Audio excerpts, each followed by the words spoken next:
bem, gente? Vamos para a nossa aula 4 da eletrodinâmica. Na última aula nós vimos a resistência elétrica e a primeira lei de Ohm. E nessa aula vamos ver a segunda lei de Ohm. A segunda lei de Ohm é usada para o cálculo da resistência elétrica em função das características físicas de um condutor. Aqui a gente tem um condutor, vamos calcular a resistência elétrica dele medida em ohms, e ela depende do comprimento do condutor, o comprimento L dele, da área da seção transversal ou espessura A e da resistividade ρ. A resistividade é característica do material do qual o condutor é feito. E no sistema internacional, ela vai ser medida em ohm vezes metro. Para calcular essa resistência, vamos usar essa equação, no qual a resistividade multiplica o comprimento e dividimos pela área da seção transversal do condutor. Onde que se aplica isso? Nos chuveiros elétricos. São dois tipos de chuveiros. A ducha eletrônica, que usa um reostato para limitar a corrente elétrica que chega na resistência do chuveiro, para o aquecimento ou resfriamento da água do chuveiro. E o chuveiro mais antigo, que usa só a resistência como aquecimento e para as mudanças de temperatura também. O chuveiro antigo tem 3 posições geralmente, que é o inverno, verão e o desliga. No inverno a água está mais quente, na posição verão um pouquinho mais quente, água morna. Às vezes está como quente e morno também do chuveiro. O que acontece lá para mudar as temperaturas da água do chuveiro? Eu não tenho, de acordo com a resistência, como alterar a área da seção transversal, que é a espessura aqui da resistência, e nem o material do qual a resistência é feita. Então a resistividade e a área de seção transversal não posso mexer, mas a gente pode mexer no comprimento da resistência.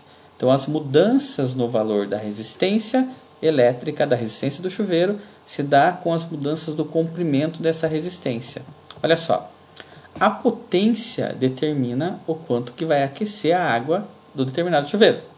Ela depende da diferença de potencial e da resistência.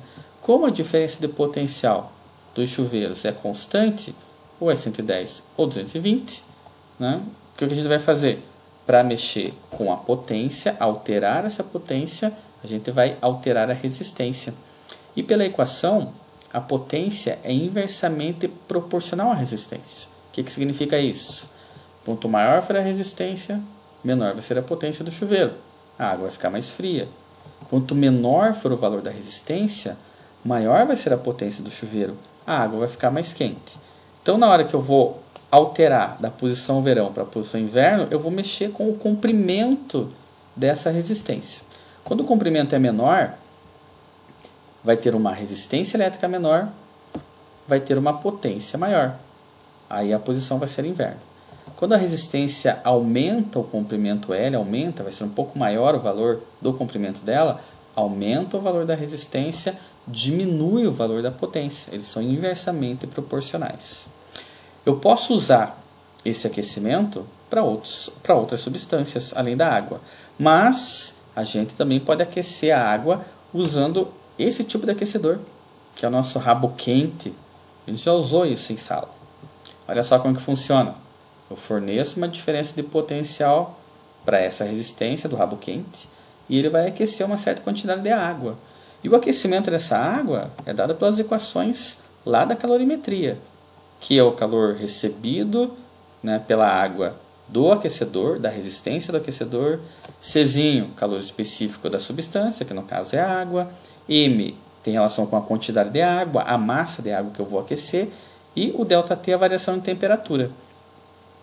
O aquecimento, devido à troca de calor, eu posso calcular usando a potência da fonte térmica, que a gente já viu também, é quanto de calor que essa fonte térmica fornece para uma certa substância num certo intervalo de tempo. Então, esse calor recebido ele depende da potência e do tempo que ele vai ser fornecido para a substância. Isolando aqui a quantidade de calor, dá para perceber que a potência do aquecedor, que tem relação com a potência elétrica, vezes o intervalo de tempo, vai dar para a gente a quantidade de calor que vai ser recebido por essa massa de água para ela poder aquecer e sofrer uma variação de temperatura. Ok? Vamos lá para o nosso resumo. Qual é a equação da segunda lei de Ohm e o que significa cada símbolo da equação? O que é resistividade e qual que é a unidade de resistividade no sistema internacional? Como que a gente pode calcular a variação de temperatura de uma substância que está sendo aquecida utilizando uma resistência elétrica? Valeu, gente!